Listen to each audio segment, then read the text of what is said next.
I am responding to the claim of Sean Winter, who states that infant circumcision is unnecessary, which pretty much my refutation claim is infant circumcision isn't unnecessary.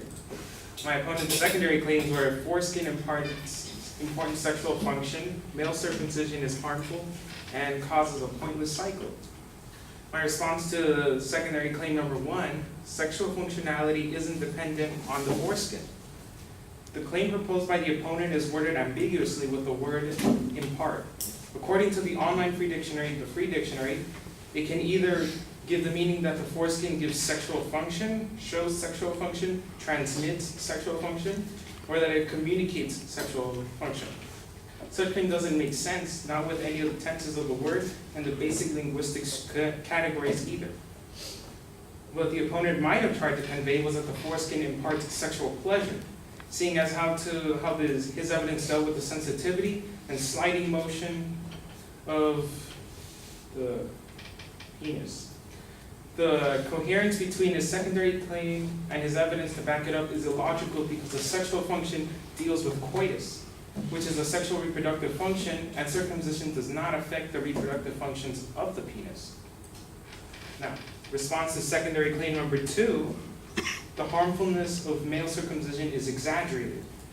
The evidence used in the original argumentation about psychological trauma dealing with Ham and T is over 14 years old. Due to such time difference, its reliability is diminished due to the new testings being conducted within this century. The psychological trauma stated by many people is minimal. The magnitude of the trauma is what makes it a pertinent issue when talking about circumcision, and no other fact that there is an abundance of cases. In the article Psychological Effects by Ronald Goldman, author of Circumcision, the Hidden Trauma, he states, the survey does not suggest that all circumcised men have such feelings or how common the feelings are, only that they persist in some circumcised men and more research is needed. Another exaggeration of circumcision is that it is the leading cause of erectile dysfunction. There are many other causes for erectile dysfunction. As stated in the article, what is erectile dysfunction? What is impotence? Such as anatomical, hormonal, neurogenic, and vasculogenic causes.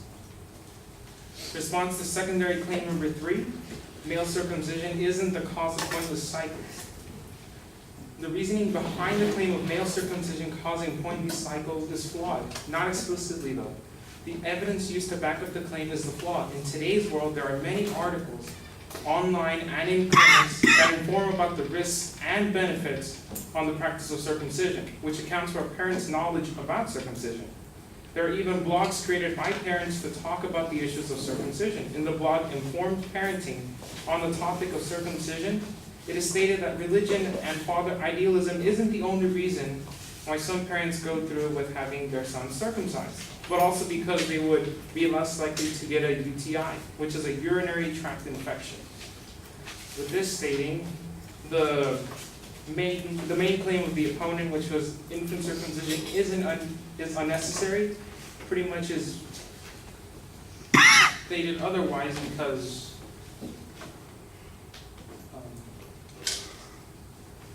pretty much the choice isn't just based on religion and male idealism of the father, but because also it helps prevent STDs and it also prevents UTIs. And it also, it's exaggerated that it will impart with the sexual functions, which it doesn't. So it's not unnecessary because it's also the male's choice. There's actually males, and not just infants that get circumcised, but actually males choose to get circumcised. And that is why the claim was false. Thank you.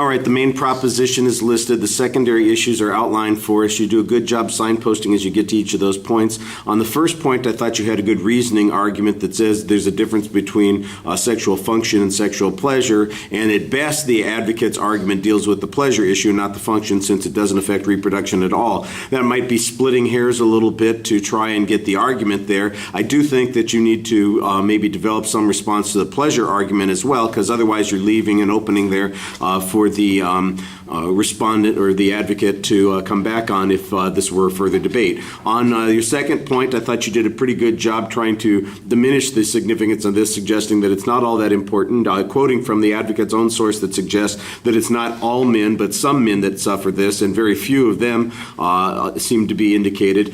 The argument that there are other causes of ED, I think, is okay. I don't remember if the advocate gave any particular percentage or information about whether or not it's associated with a certain percentage of ED or not. So I think that this is a reasonable press, and you've got some information on it. On the third point, it's a little ambiguous. The argument about urinary tract infections, I think, is a good argument, but I didn't hear any evidence on it. I mean, I heard a general reference to it. I think it was recently, as a matter of fact, the same week I heard the argument originally. I saw a big article about this, so that talked about how there is, in fact, a substantial benefit from this. So I think you probably could have developed that a little bit more. At the end, when you suggest that males might choose to do this, adult males, that's an assertion on your part, and I'm still trying to figure out who those people are. But it sounds like you've got a good response on most of the issues that the advocate brought up.